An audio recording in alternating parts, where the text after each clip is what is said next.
And then we drove home, and about 3 hours behind us was our crew with the truck and the equipment. I got home, I went to bed, and all of a sudden I got a phone call from one of the crew guys. He says, "Can you come and get us?" I says, "Dear God, what do you mean?" He says, "We hit a patch of ice on the New York State Thruway. The truck slid off the road and tipped over." The record labels called our manager and came to see us rehearse. They wanted to see what we sounded like live. And I think there were about seven record companies that came and heard us. And they all passed on us. There started to be quite a few rock radio stations that refused to play it. And we were in my local paper in Rochester.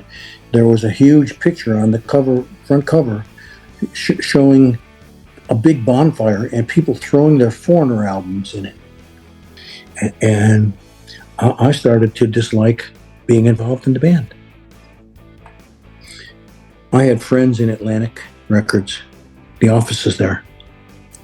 And one of them called me and he says, "I'm saying this under anonymity." He said, "Mick just had a big meeting with Ahmet Ertegun. That's the chairman of Warner's."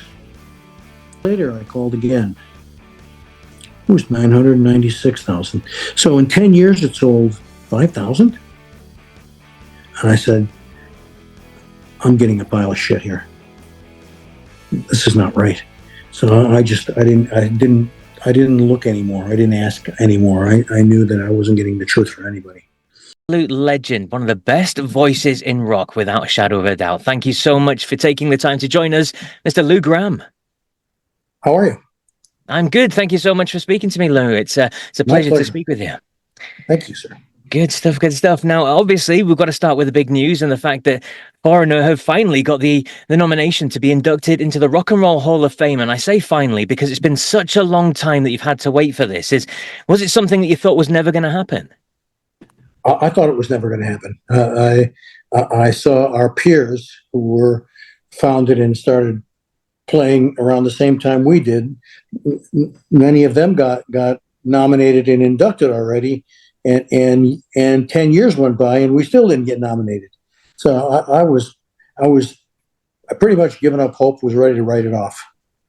So it was a huge surprise. And I got my fingers crossed. Yeah, we all have indeed. You say it's a huge surprise. How did you find out that the band had finally been nominated? Foreigner's manager gave me a call because we had been talking about that years ago. And he gave me a call and he said, "I just want to give you some good news that Foreigner's finally been nominated." He says, "That doesn't mean we're in." He says, but it's a good sign. Absolutely. And obviously it's another accolade to add to the list. You've got platinum records galore and everything else that you've achieved throughout your career. But just how much does it mean to be nominated, to finally be able to be lined up amongst that sort of stuff? Because you have had to wait such a long time. It means a lot. I mean, these, most of these people are my peers. And I'm whenever I hear one of them getting in, I'm almost always thrilled about it, and then I start reflecting upon what's wrong with us, and I don't think there's anything wrong with us. I'm not quite sure why we hadn't been nominated up to this point, but I'm not going to dwell on it. I'm just happy we are now. Absolutely. And as we speak, the votes, because it's a public vote at the moment, it's very close at the top. I think Foreigner is still sitting in second, so it's looking good on that front. And you've got a lot of celebrity backers as well. Now, what did you make of that very funny Paul McCartney video that he released on Twitter or whatever it's called these days?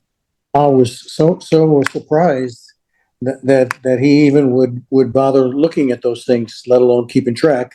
And it was a really nice, thoughtful thing to say. Absolutely.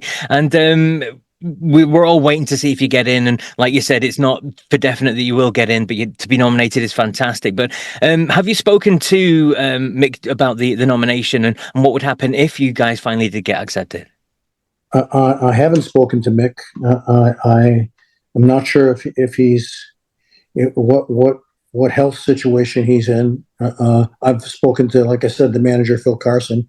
I haven't talked to any of the other guys in Florida. Nobody's given me a call, but I'm sure that the calls will be coming, sometime soon. I'm sure Mick and I will touch base also very soon. Absolutely. And just talking about yourself, Lou, you've obviously been a very busy boy lately. You've been out on the road, and you've publicly stated that this will be it. This year is your last year of touring. You've done enough. I think so. Yeah, I put in a number of decades, and while it's been fun, you got to be smart enough to see when it's time to stop. And what is the reason for that? And why is it time now, do you think? Well, for me, it's just I think traveling is such a hassle these days. We don't do show after show. We do 1 or 2 shows a week, so we fly, and I don't have to tell you what flying these days is like. Yeah, absolutely. All the hang-ups at the airports, and you book a seat and you get on the plane and they've switched your seat. No accountability. They kind of just when they say they rule the skies, they mean inside the plane and outside. Very true. I speak to many people who say things like, it's not being on stage that you get paid for, it's the traveling and the staying in hotels and all that sort of stuff. It must be, yeah. I mean, the hotels have been great the past bunch of years. I think there's a lot of name brand hotels that have been remodeling and redoing their appearance inside and out and stuff. But travel's the big one, and even cancellations. We usually play a show, stay overnight, and then I want to fly out nice and early in the morning so I can get home. And I'll get to the airport and I'll have a 8:30 in the morning flight, and then I'm sitting at the gate with about 10 minutes before we board, and I find out canceled, and then the next flight's at 11:50. We get close to that, and that's canceled. And the last flight's at 8 o'clock at night, and wouldn't you know it, that's canceled too. Yep. So then you got to find a place to stay. And years ago, that would happen to me when Mick and I were writing songs. I was in New York writing with him, and if for some reason a flight was canceled and there wasn't any other flights, they would pick you up in a town car from the airport, drive you into Manhattan, put you in a nice hotel. All expenses paid, free breakfast, and a little spending money they give you too. Oh, very nice. Very nice, And one time that happened to me again, and I was kind of. I said, "Well, I don't have another flight home." I says, "Are you going to help us out with a ride and some room?" She looks at me and she goes, "We don't do that anymore." And I go, "Oh, okay." Yeah. It's a lot of things in the world, in particular this country, are changing, and it's a little bit of a rough ride now. Yeah, you're left to fend to yourself, aren't you? Yeah, and it could get a lot rougher too.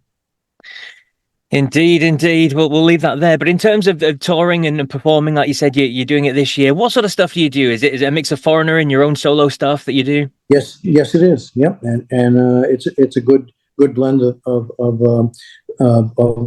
songs from my 2 albums and the Shadow King album as well, and some of the big hits, some of the things I've been involved in writing with Mick. We do a bunch of the foreigner songs too, and I've got to tell you that between the two musics, it brings the house down.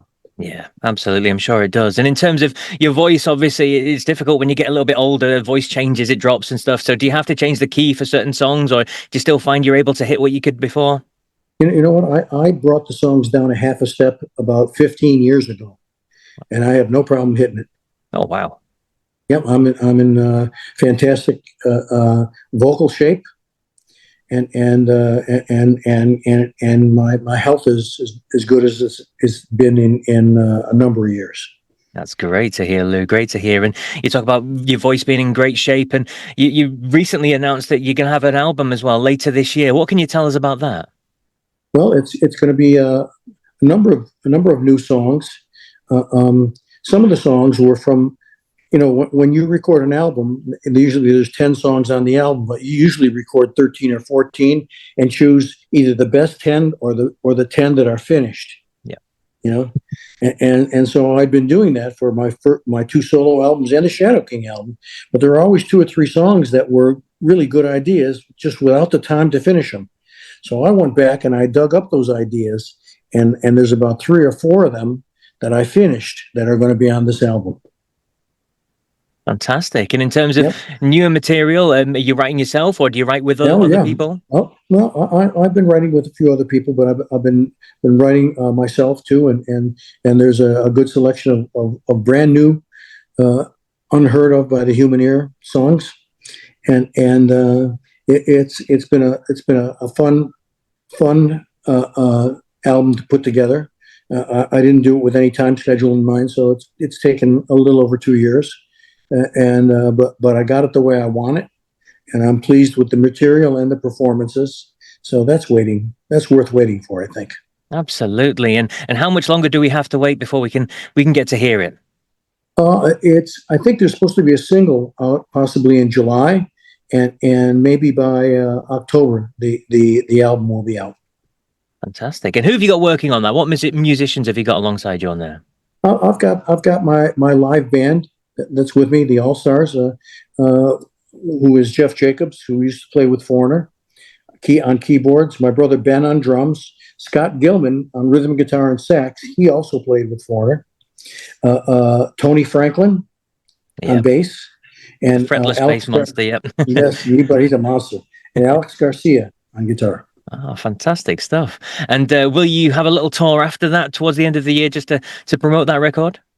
I think so, yeah. I think we're going to go till the end of the year. So I'm hoping that as soon as it comes out, we'll just slide three or 4 songs into the set, Fantastic stuff. Well, so excited to hear this new record and see where it goes, Lou. But chat about your life and your times as well. And we're going to start where I tend to do with a lot of people, because a lot of people got their introduction to music and rock and roll the same way. And it was a famous TV broadcast with some guys from Liverpool that came over. Now, is that the same for you, Lou? Did you watch that very famous show and decide that's what you wanted to be? Yes, that's exactly what happened. I was playing drums already, though. Not a set of drums. I just had a snare drum. I was taking lessons. My mom and dad were both musicians. My dad played trumpet in high school. And after high school, this was in the mid to late 40s. So he formed a big band, big band with all the horns and stuff. And my mom auditioned as the singer, and she got the job. So they played 4 or 5 years around the Rochester, New York area, and they did well. And then they got married, and the little ones started coming, And so my mom was out at that point. And my dad still played, although he wasn't in a big band anymore. He was in a 5-piece combo. They were still playing around, and he had a job at a steel mill, and he had to be at work at 7 a.m. So my mom would see him come in at 2 a.m. from his band show, sleep about 3.5 hours, and go to work for 10 hours. And my dad was dead tired. When he came home, he was dead tired. He'd be able to eat. He'd sit down on the couch. Within 5 minutes, he was asleep, completely gone, And my mom told him, you can't go on like this. You better make a choice, either the family or your band. My dad put his horn away for 30 years. Wow. Yep. Didn't play it. Didn't touch it. He had a beautiful Bach trumpet. And as soon as all the kids were out of the house, maybe it wasn't 30 years, maybe it was 20, 22, 25 years. Soon as the last of us kids were out of the house, he picked it up and started playing again. He called some of the guys that were in his band back in the 40s, and they got together a new big band. And we lived in the town of Gates, so he called the band the Gate Swingers. And they were very popular in the upstate New York area, playing all sorts of shows, carnivals and things like that. And they would play clubs and the Granges out in the suburbs and stuff. He was really having the time of his life. He really was. So, given your parents' background, then were they supportive of you going into music? Because obviously there was a two-headed beast of it. Really, they saw the benefits of it, but at the same time, it was difficult to keep a family and a job and everything at the same time. That's correct. They were pleased that I was so into music and that I wanted to excel at it, but they didn't like the fact that I was going to use that as my total means of making a living.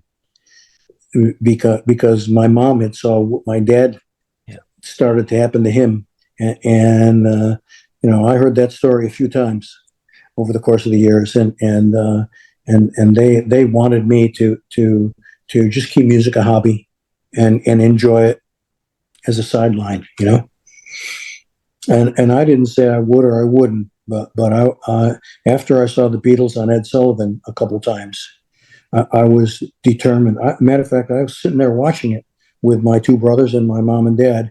And when they finished their first Ed Sullivan performance, I looked at both of my parents. I said, "That's what I want to do." And they looked at each other like, "Oh, no." Oh, absolutely love it. And you mentioned there earlier that you were a drummer. So obviously you were playing drums. I think you were in a band called Black Sheep and things like that. And so how did you step out from behind the drums to being the lead man, to being the singer, to being the guy at the front? Well, Black Sheep had two albums on Capitol Records. And I before we got signed to Capitol Records, though, I was the drummer and the singer. And we were writing original songs.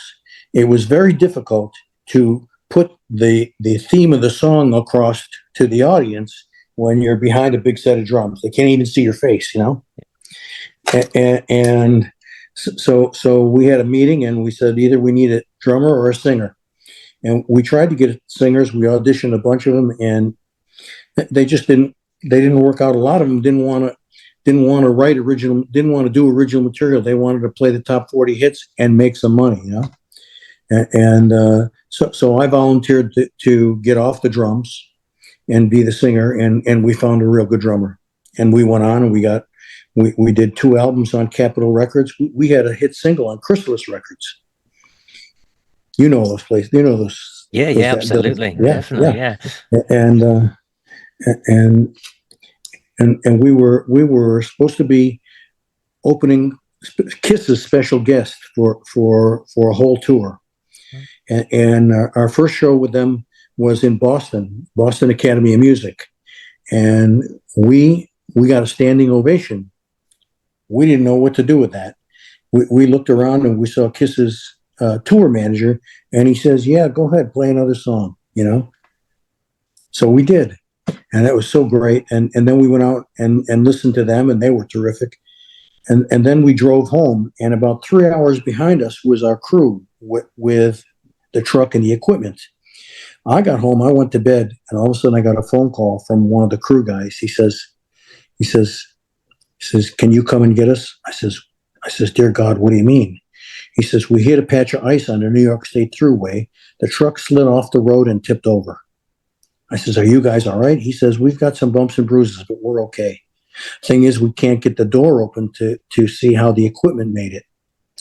So a big wrecker took the truck off an exit and put it in a gas station in a little town, and so me and the bass player went back and picked up the crew.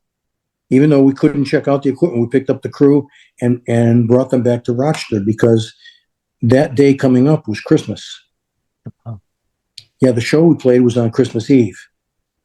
So we wanted to make sure they were home with their families for Christmas at least. We weren't going to leave them stranded out there.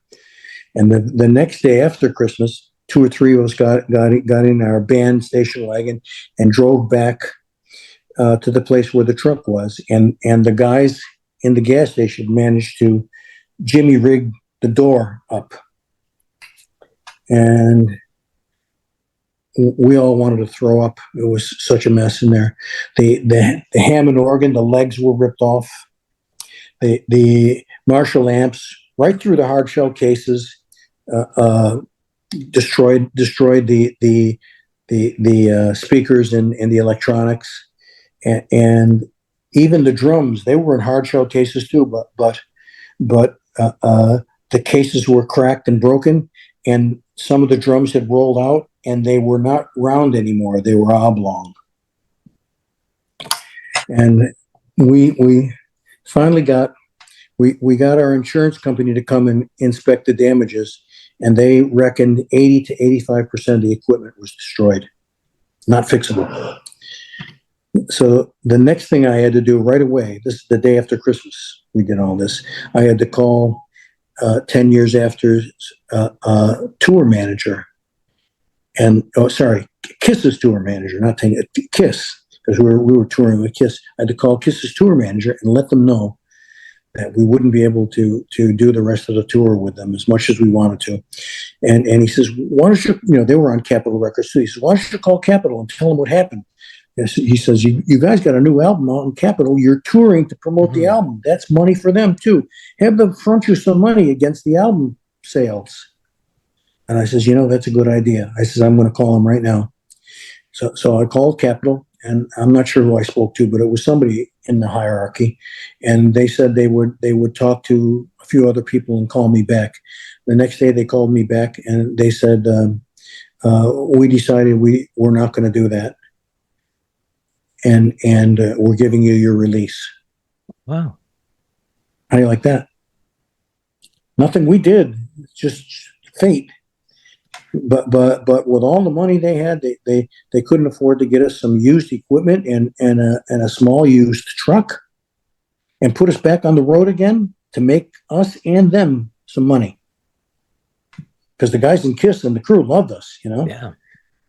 And it would have been a really good bill had we finished that tour. And that was the end of Black Sheep.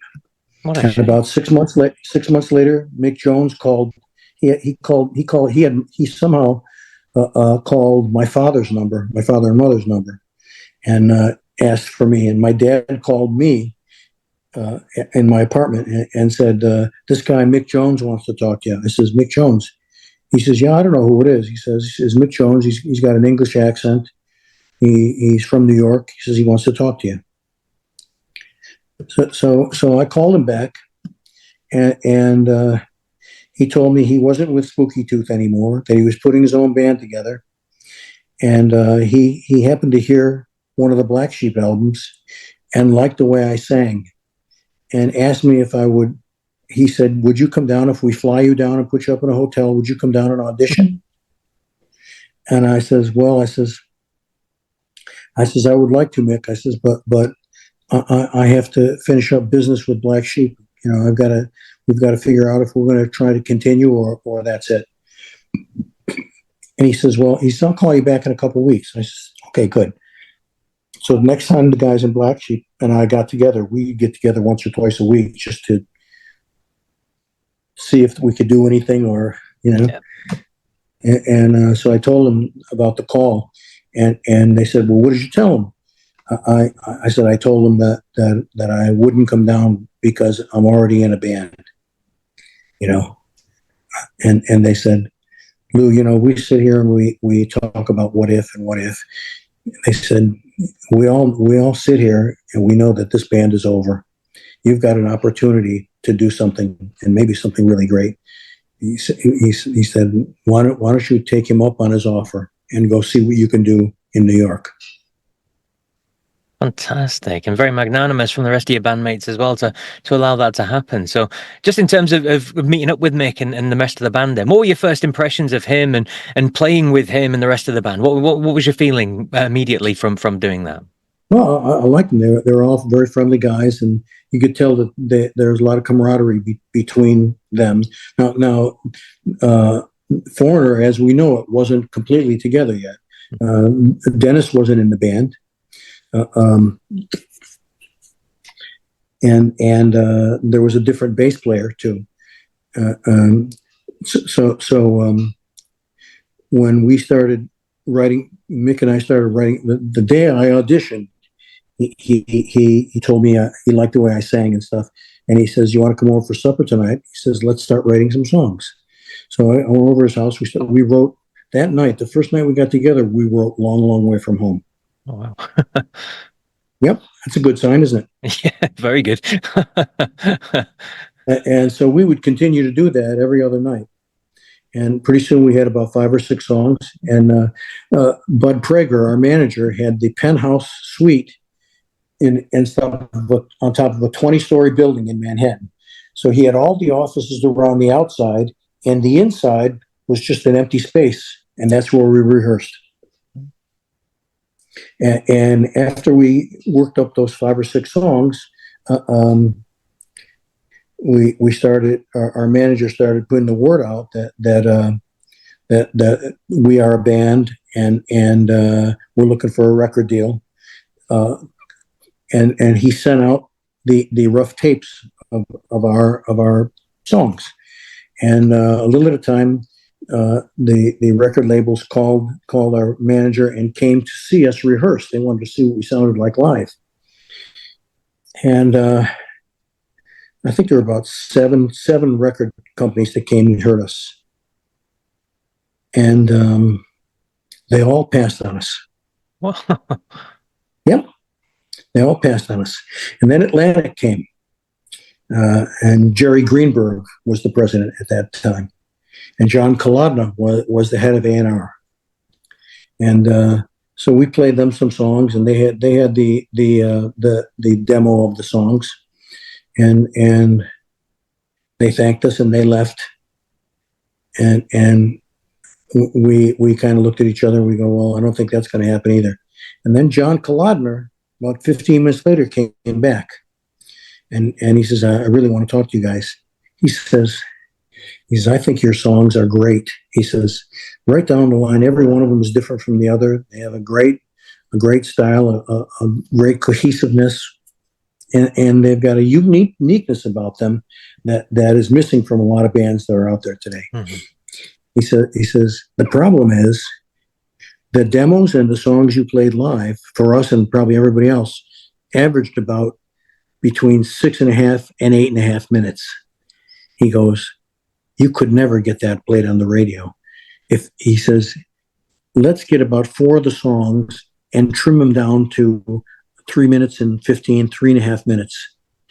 So we'll cut out some fat and we'll condense them into a very potent powerhouse songs. He says, and then let's have Jerry Greenberg back. And we're like, okay. So all the big long overture songs that we were playing, had 5 or 6 verses to them. He cut it out, and we ended up having 2 or 3 verses and a guitar solo, and the song was over. Nothing was over 3.5 minutes, and that's just what FM and hit radio wanted. They didn't want anything over 3.5 minutes. They would either fade the song out in the middle, or they would not play it. And so once we played the edited versions of the songs again for Jerry Greenberg, and he loved the other songs. He just didn't know what to do with them because they were too long. So he had a contract with them that day. Oh, wow. So he pulled out the contract, and Bud Prager, our manager, called his attorney, and we did business that day. We signed a deal. No. And within 2 weeks, we were in the studio recording. Atlantic Records had their own studio on Columbus Circle in New York City. And as we were going in to record at Atlantic Studios, Aretha Franklin was coming out. She had just finished her album. Wow. So she left some good vibes. I bet, indeed. And some sprinkled stardust as well on that first album, because it became an absolute global sensation, didn't it? It brought you guys such attention. What did you feel then? Because obviously you had success with Black Sheep in terms of the 2 records and touring with Kiss, and then you mentioned Make the Spooky Tooth and things like that. But this kind of took both of you onto a different level, didn't it? It certainly did. Right from the get-go, it did.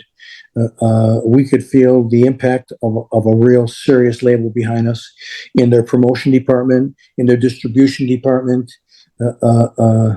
Their people were knocking on radio station doors and coming in with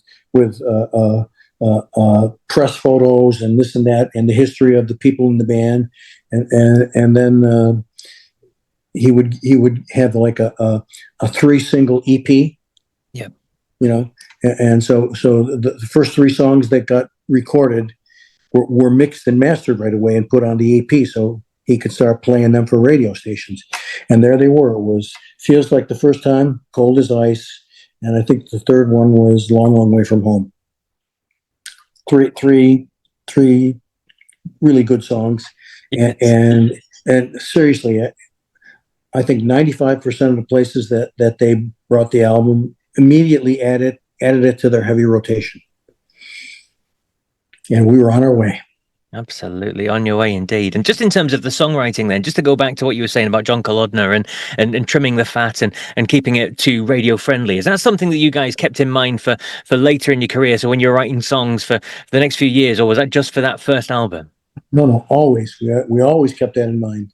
We would mention John, and a lot of times he'd come in because he was with Atlantic Records for another 3 or 4 more, I think 3 or 4 albums more before he left for Geffen. And he would pop in from time to time, and we'd play him a song, and the song's playing, and he's listening, and I'd see him look at his watch, and the song ended, and I'd look at John, I go, "How do we do, John?" And he was like this. Fantastic stuff indeed. Just skipping on a couple of years, obviously into 1981, and an album that became absolutely massive again worldwide, the 4th album. And you're talking about some huge songs on there, Jukebox Hero and Waiting for a Girl Like You and all them sort of stuff. The album was #1 in America for something like 10 weeks. And at that stage, though, Ian and Al had left before that. I mean, was it a worry when those guys had left the band, or was it something you kind of just knew that you were going to carry on and things were still going to be a success? Well, the Head Games album had really good songs on it, and we thought we had the right producer in Roy Thomas, but he seemed very distracted, like his mind was someplace else. I think he had another album lined up to produce, and we didn't feel he was completely with us in our work, and we expected the Roy Thomas Baker sound and everything that would have went real good with the music we had. We also thought that he was going to help us finish some songs. We had great ideas on about 4, maybe 5 songs, and we didn't have time to completely finish them because we had to get in the studio. So when it came time to work on those songs, we were playing the songs and playing demos and stuff like that, waiting for Roy to say, "Well, why don't you do this? Why don't you end it like this?" And he would just sit there. And he'd be like this, and Roy, what do you think? Mm-hmm. Yeah, it's good. Well, it needs a little something here. Any ideas? No, you guys take care of that, And needless to say, we were disappointed, and the clock was ticking because we had to get the album out. So we finished the album, but I would say there's about 3 songs that could have been a lot better than what they were, but we just didn't have time to finish them. We ran out of time, and we ran out of our budget. So we released the album, and it did well, but it did less than half of what Double Vision did. Mm-hmm. And it didn't get good reviews, and because the album cover was a little suggestive. And the first single was Dirty White Boy, and the second single was Head Games. There started to be quite a few rock radio stations that refused to play it. And we were in my local paper in Rochester, there was a huge picture on the front cover, showing a big bonfire and people throwing their Foreigner albums in it. We were stunned, and they were saying that our songs and our visual presentation of the cover was hideous and suggestive, particularly to younger teens and stuff like that. And what's the big station in Boston? Is it I can't remember what it is, but MMR in Cleveland, a lot of big stations in NEW in New York, they banned us. We got no airplay on a lot of the big stations, and the album, after two singles, the record company called us in and said, we're up against a brick wall. We can't spend good money to get no results. Let's just pull back and work on another album. So we did, but the ideas we had for the new album were pretty different from what we had made to that point. And although the guys were good players, a lot of them were good in the one vein that we had been playing in. And when we tried to write new songs and kind of change our direction a little bit, they were still playing the same things they played for the last 6 years. And we couldn't get them to, I don't know if to open their mind or, let their creativity take over. And Mick and I would after writing sessions and rehearsals and stuff, we would just meet and have a couple of drinks and talk about what are we going to do? What are we going to do? We can't afford to have another album like Head Games, or we'll be looking for a label too, so after we just decided to make that move, and we let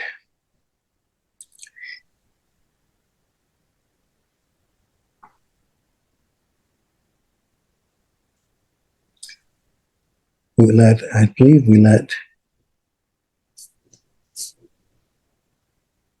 trying to think who we let go. It was Ian and Al, I think it was. Ian and Al, yes, that's right. And that was one of the worst moments of my life, because they were good friends and very good players, and they didn't see it coming either.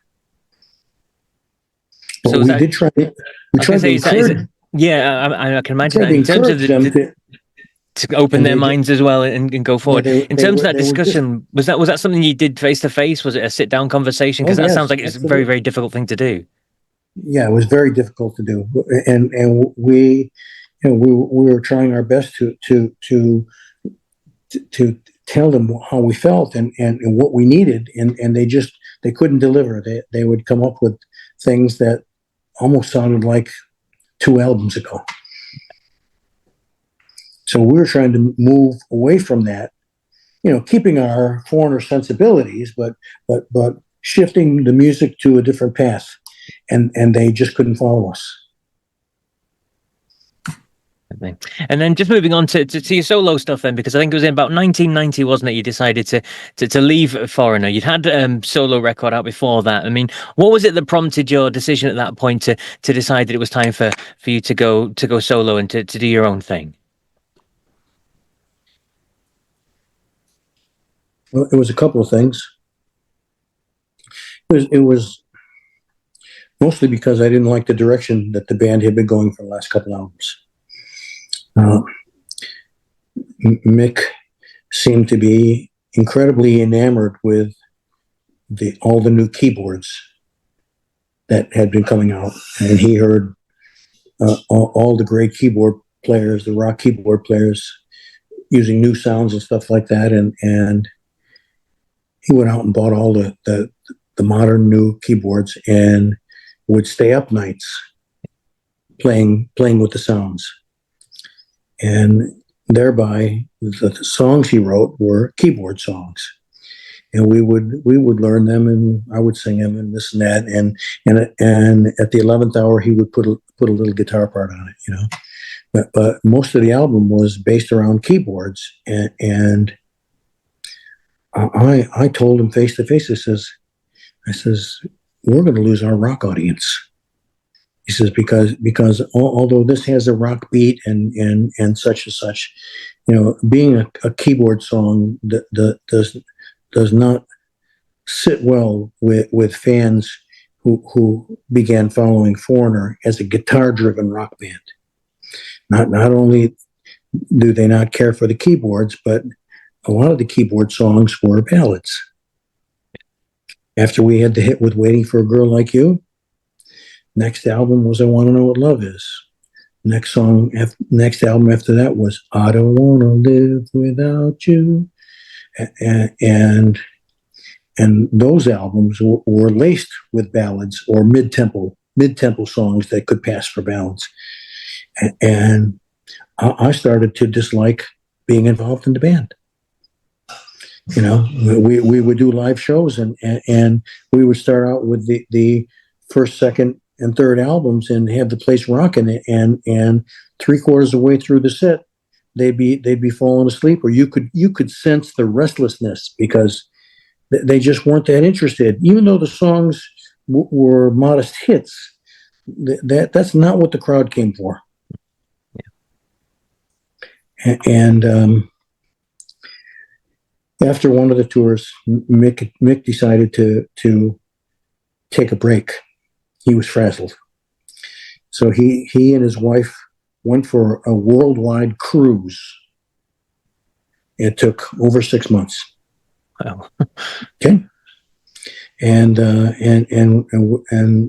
can remember Dennis saying, you know, we should be working on a new album. What are we supposed to do while you take the cruise? And he says, relax. He says, just relax and enjoy yourselves. And I'm thinking to myself, I am going to enjoy myself. And all the songs that I had started to write or had written already, saving them up for a rainy day. And I'll give you an example. My bass player, Bruce Turgan, also played really good rhythm guitar. And he helped me with the chords on Midnight Blue to get them to sound as good as they did. And while I had that earmarked for my solo album, Foreigner was getting ready to do an album. And I asked Bruce to come in with me. That's before Bruce was the bass player at Foreigner. I asked him to come in with me and help me play that song for Mick as an idea for the new album. So he had his acoustic guitar, he played the chords, and I sang a verse and a chorus, you know. And the rest of the guys in the band are going like this, you know. And Mick's going, oh, he goes, pretty good. He goes, let me see the guitar. And so Bruce gave him the guitar, and he tried to figure out the chords and the voicings. And you could see he was getting frustrated. And Bruce took the guitar and showed him the fingering and stuff like that. That didn't help the situation. That got him enraged. Somebody was showing him. And he goes, well, he says, it's pretty good. He says, let's forget that though. You know, and I'm thinking to myself, let's forget that. And I says, okay. And so after whatever the Foreigner album was that came out after that's when he took his cruise. And I had enough songs to do my own album. And I went to Atlantic with demos and told them that I wanted to do my own album. Mick was going to be gone for almost a year. I wanted to do my own album. These are the songs I plan on recording. Can you give me a budget and let me get started? And they did. And I did. And my album came out, and I was opening for Steve Miller on a tour. Yep. Okay.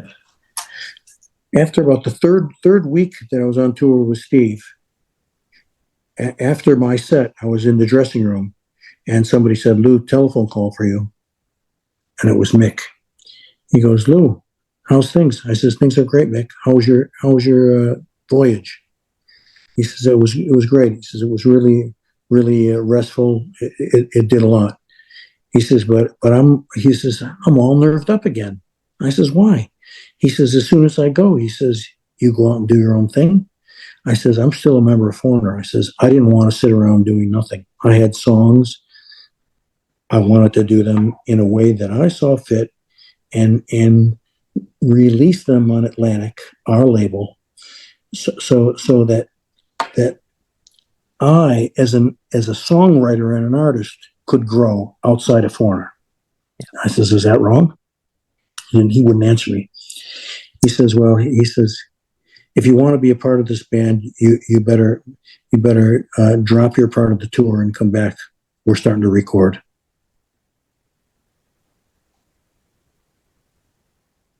So I did. And that was the album that I had little to no input in as a songwriter. That wasn't Agent Provocateur. That was inside information. If you look on the credits of the album, I think I'm in on about 2 or 3 out of 10 songs. So obviously you had some huge hits on your own steam, the likes of Midnight Blue, as you mentioned, and Just Between You and Me, both top 10 hits in America. I mean, you've been part of a big band for such a long time. So how was it having these hits under your own steam, under your own name then? Very satisfying. Very satisfying. And I co-produced those too. And was a co-writer too. And it felt just awesome to be able to do what I knew I could do for so many years and not having the opportunity to do it. Yeah. And I'm not sure Atlantic gave me the support that I thought they should have. Okay. Because as soon as Midnight Blue broke into the top 5, I had friends in Atlantic Records, the offices there, and one of them called me and he says, I'm saying this under anonymity. He said, Mick just had a big meeting with Ahmet Ertegun. That's the chairman of Warner's. And the gist of the meeting was that if Lou's solo album reaches a very popular stage, he'll never come back to Foreigner. That's what Mick told Ahmet. So suddenly, after Midnight Blue, the next song that came out was I can't remember what it was, but it was Ready or Not. It was the title track, and it did okay. And then the third single disappeared after 2 weeks. They didn't promote it.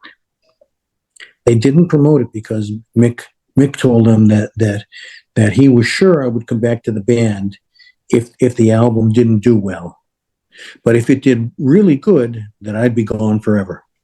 So after a big promotion for Midnight Blue, suddenly there was less and less and less. And in 1997, I called Atlantic Records. I just wanted to see what the sales numbers were for the Ready or Not album. And they said it was 991,000 copies. Okay, so I was 9,000 away from being platinum. Yeah. 10 years later, I called again. It was 996,000. So in 10 years, it sold 5,000. And I said, I'm getting a pile of shit here. This is not right. So I didn't look anymore. I didn't ask anymore. I knew that I wasn't getting the truth from anybody. That's incredibly difficult. So obviously you've spoken about being with Mick and things like that. I mean, how are things between the two of you in recent years? Have you spoken in the last few years at all, or has it been completely silence between you two for a long time? It was silence after I left the band, and then when we got into the Songwriters Hall of Fame, when I saw him and he saw me, we hugged each other and so good to see you. It's been a long time. Blah blah blah blah blah. We had lunch, stuff like that, and then we, at the performance, we congratulated each other and this and that, and we performed a couple songs on stage with a backup group, and everything was nice. Then all the Atlantic people were there, and we went over and took pictures with everybody. Yeah. From the office and all that stuff. It was all smiles and hugs and everything. And after that night, never heard from him again. Never heard from him again. So it'll be interesting to see what happens if you do get into the Rock Hall, and how all that goes down again then between everybody. I'm not sure. I mean, I'll be friendly and cordial, but I'm not going to be like I found my long lost brother or anything, you know. That's a shame. I mean, obviously you guys have had such success together. You shared such a long time together, and everything that goes on with being in a band, and being so close and under each other's feet for such a long time. That must be difficult looking back on all that and thinking how things It's were. very difficult because we worked our tails off together, you know, writing most of those songs, and you know, I think we were the focal part of the band too. So the live show was very important and stuff. And I thought we had a very good friendship during most of those years, you know. But after that, I Want to Know What Love thing happened. It was different. We barely spoke to each other on tour, even. You know, I knew that what he did to me, he was wrong, and he was dishonest. You know, and he made a fortune, and I made nothing. And got no credit from my peers or anybody. You know, it's that Mick Jones magic touch. Look, he did it again. I Want to Know What Love Is. Difficult indeed. Well, Lou, it's been a pleasure chatting with you, and I thank you so much for your time. If we can just finish quickly on the Lou Gramm Foundation. I mean, a not-for-profit organization. If you could just give us a little bit of information on that and what you guys do, and how you help people with that foundation. Well, what we do is we take letters or emails from young musicians who have the desire to play instruments and maybe can't afford an instrument, or has an instrument, can't afford lessons to improve, and we get all the information, and they send us a little tape of them playing and stuff like that, and we make sure that they're on the up and up through a number of sources. And if they need an instrument, we'll get them a used but in good shape instrument, and find lessons for them to improve themselves. You know, we'll pay the teacher ahead of time, and the instrument will be the kids. You know, you can't hang on to that, but it won't be a Stradivarius or anything. It'll be a good, workable, used instrument. You know, and then we ask them to send us something of them playing that instrument in about 6 or 8 months' time, and they do. So that's what we do. It's nothing we're doing where we expect to get something back. We're just giving, and we've heard some really great things from some of these kids. We've been doing this about 3 years now, and we've heard some amazing stories about going from no instrument and unable to play to being first chair in the school band. You know. That was fantastic. It must be great for you to give something back as well to the industry in which you've made your name and things like that. It's so awesome. Yeah. My son Matthew thought up that concept, you know, and it's fun to be part of. And we you know, every night before the show, we have some of the kids who won and are taking lessons and have their own. We have them back in my dressing room, and we talk about how things are going and stuff. And I sign a few things for them, and then they have their own seats and stuff out there. But it's nice just to keep your finger on what's going on with them. They're great, appreciative, and hungry young kids. Oh, fantastic stuff. And I urge everyone to check out the Lou Gramm Foundation. There's a website and everything else, a Facebook page and that sort of thing. Check out everything that's going on with there, because it is a fantastic thing that you're doing. Lou, well, it's been a pleasure chatting with you. Thank you so much for your time. I really do appreciate it. And best of luck with the nomination for the Rock Hall. And I'm so looking forward to this new album as well. And fingers crossed for the sound. It's on the way. Thank you so much. It's been a lot of fun talking to you. Thank you, Lou. I appreciate your time. Thank you so much for that. My pleasure. No worries at all. Take care. Enjoy the rest of your day. You too now. Bye. Thanks now. Bye.